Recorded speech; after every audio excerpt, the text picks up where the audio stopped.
Some days don't need thunder to feel dangerous. They carry their own electricity. That's what happened in Guinea-Bissau on the night the silence felt heavier than the sky itself. People sensed it before anything happened. That strange pressure in the air that makes you look over your shoulder for no reason. Then a single gunshot cracked through Bissau, sharp and unforgiving, and the city instantly understood that something had shifted. Moments later, soldiers moved into the streets like they had rehearsed this night 100 times. Cars stopped, lights flickered, and the country slipped into a tension that felt almost physical. By the time the announcement came, total control. The nation had already felt it in its bones. Borders closed, elections suspended, a curfew without a deadline. And somewhere in all that chaos, the president vanished into silence. But was he arrested? Is it a complete military takeover? Let's find out. When the gunshot finally cracked across the capital, the sound didn't echo. It landed. Direct, sharp, final. The kind of sound that tells you the night is no longer yours. For a moment, nobody knew whether to move or freeze. Some stopped mid-step. Others instinctively ducked, but slowly, cautiously, as if even their reactions were unsure. Motorcyclists pulled over without being told. Cars slowed down to a crawl. And in that sudden stillness, every ear strained for the next sound. Was it one shot? Was it the beginning of more? Was it a signal? Then the second burst came, louder and closer. And this time, there was no room for doubt. The city wasn't hearing random gunfire. It was hearing intention. It was hearing control being announced without words. And as strange as it sounds, the silence that followed the shots felt even scarier than the shots themselves. Silence with direction is dangerous. It means something or someone is moving with purpose. People saw them moments later, soldiers stepping out from behind buildings, emerging from alleyways, standing in intersections that were empty seconds earlier. They walked with the kind of quiet confidence that doesn't come from panic or confusion. This wasn't a reaction. This was an execution. They signaled cars to stop with nothing but a raised palm. They checked trunks, asked for IDs, and inspected phones. No shouting, no chaos. Their calmness was what made the moment terrifying. You don't act calmly unless you already know how the night will end. And then the checkpoints multiplied. More soldiers appeared. Roads that were open minutes earlier became blocked with military vehicles. Some residents peeked through their windows, only to see soldiers taking positions with the kind of precision you only see when a plan is unfolding exactly as intended. Neighbors whispered through cracked doors, trying to make sense of what was happening. But whispers don't carry answers, only fear. It didn't take long before phones buzzed with the announcement. A short statement, almost cold in its simplicity. The military has assumed total control. No explanation, no reassurance, just a declaration. Borders closed immediately. The election process was suspended without a timeline. A curfew was imposed with the chilling phrase, "until further notice."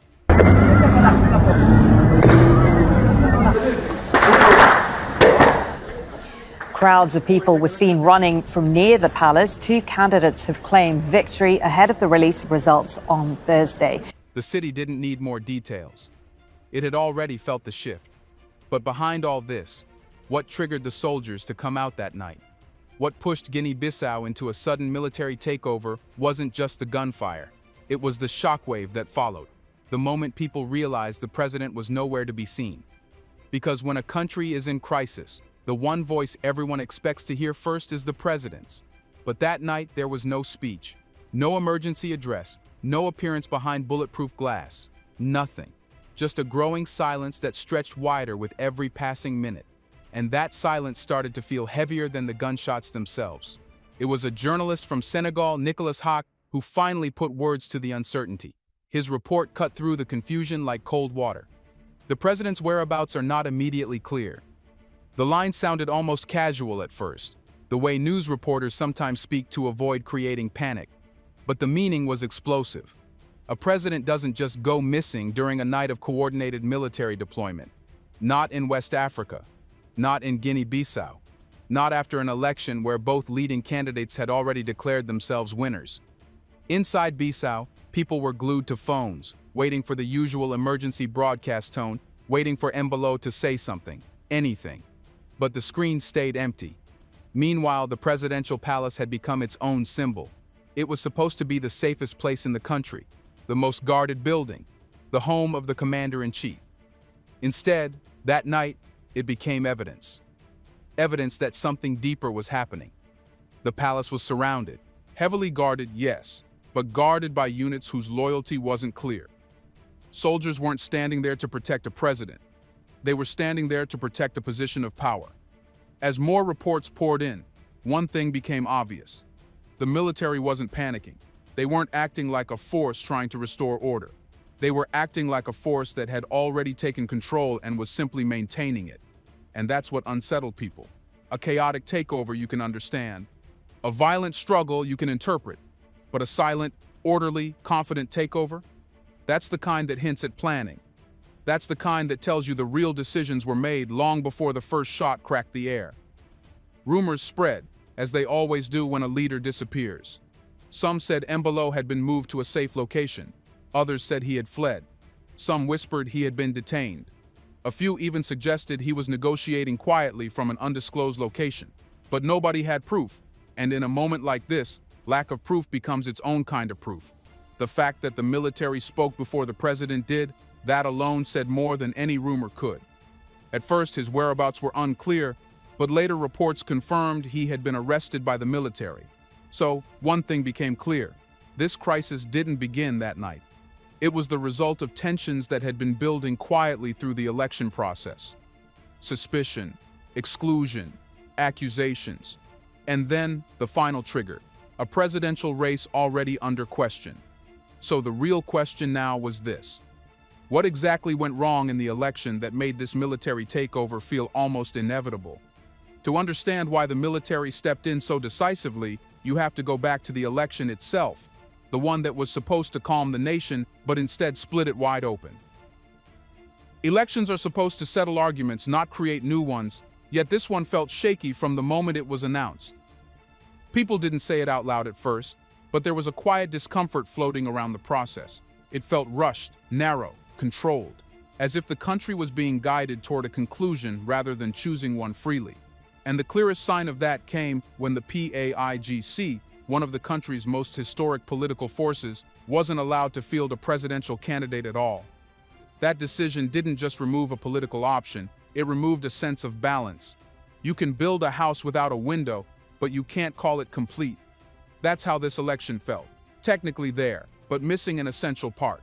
People tried to participate anyway, because what else could they do? But the energy wasn't excitement. It was a resignation, a sense that they were going through motions that no longer felt meaningful. Then came the moment that pushed everything over the edge. Before the Election Commission could announce a single official number, both leading candidates, incumbent President Umaro Sissoco Embalo and challenger Fernando Diaz, publicly declared victory, not cautiously, not with preliminary indications. They declared it outright. And when two men claim the same seat at the same time, you don't get a celebration, you get a countdown. A dangerous one. People watched those announcements with a feeling in their stomachs that told them something was wrong.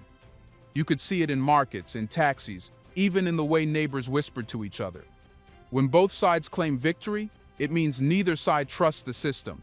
And if the people don't trust the system either... Viewers, welcome to AMF4 TV. My name is Richard Che.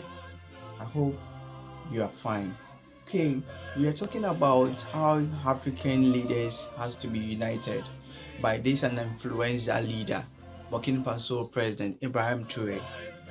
There is a video on social media, especially on our handles, that we have to share it to you for you people to comment on it, on how statements he has been making all these days.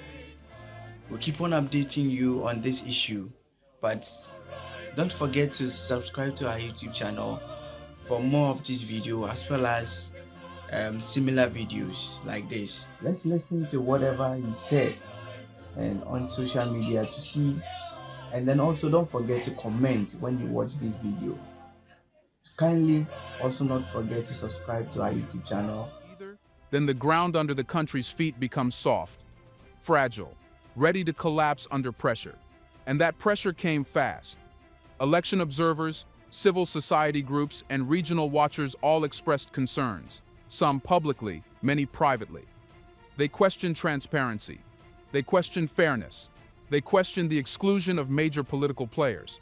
And whenever too many questions stack up around an election, the results, even before they arrive, start to lose their legitimacy.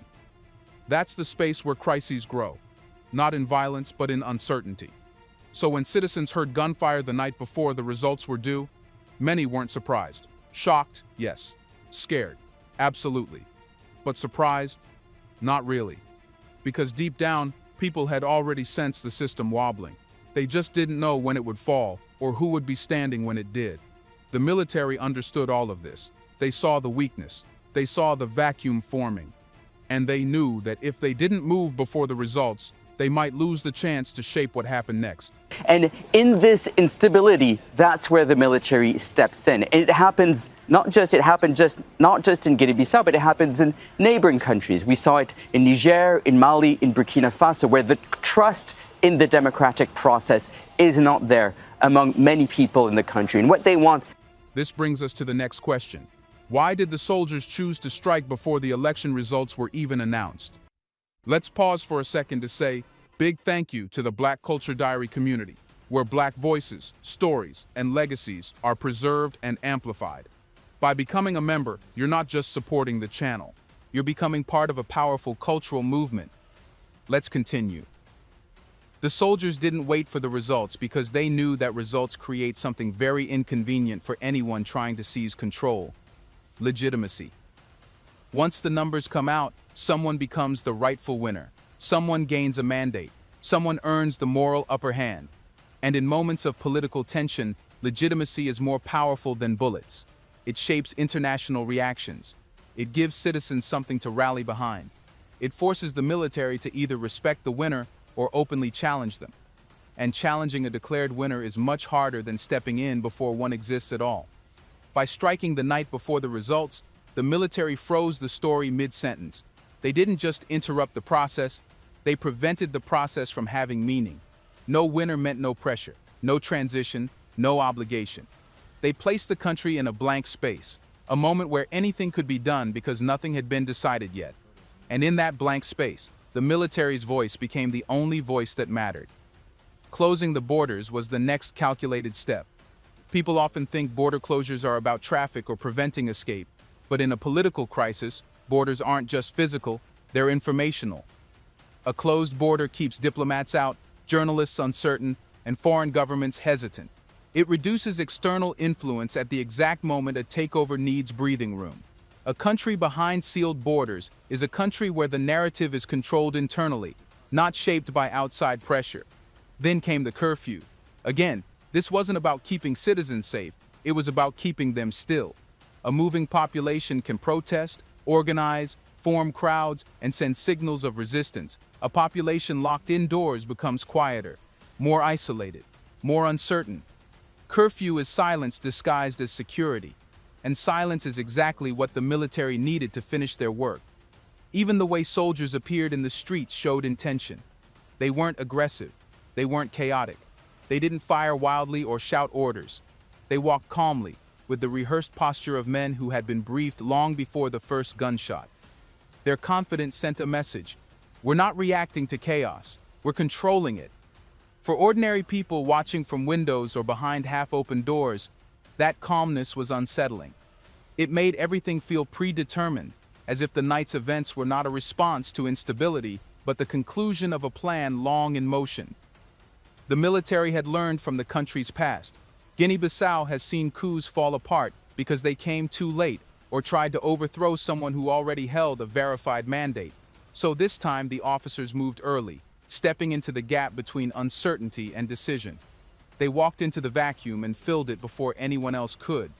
But while the military controlled the night, the real test would come in the morning, when ordinary people opened their eyes to a country suddenly changed, suddenly quiet, suddenly under someone else's grip. Which brings us to the next question. What did Guinea-Bissau wake up to the next morning after the soldiers took control? Here's a reminder to please like and share the video and subscribe to our channel to watch more videos on Black culture, history, civilization, and identity. Let's continue now. Morning came, but it didn't arrive with the usual sounds. There was no rush of motorbikes, no vendors calling out prices, no children shouting on their way to school. Instead, Bissau woke up like someone slowly opening their eyes after a bad dream, unsure whether the danger was over or just beginning. You could feel that the city was awake, yes, but not alive. Everything moved more slowly, as if the whole country was trying not to disturb whatever had taken hold of the night before. Shops opened late, and even then, owners stood at their doors like they were waiting for permission to step outside. People walked differently, more carefully, more aware of their surroundings,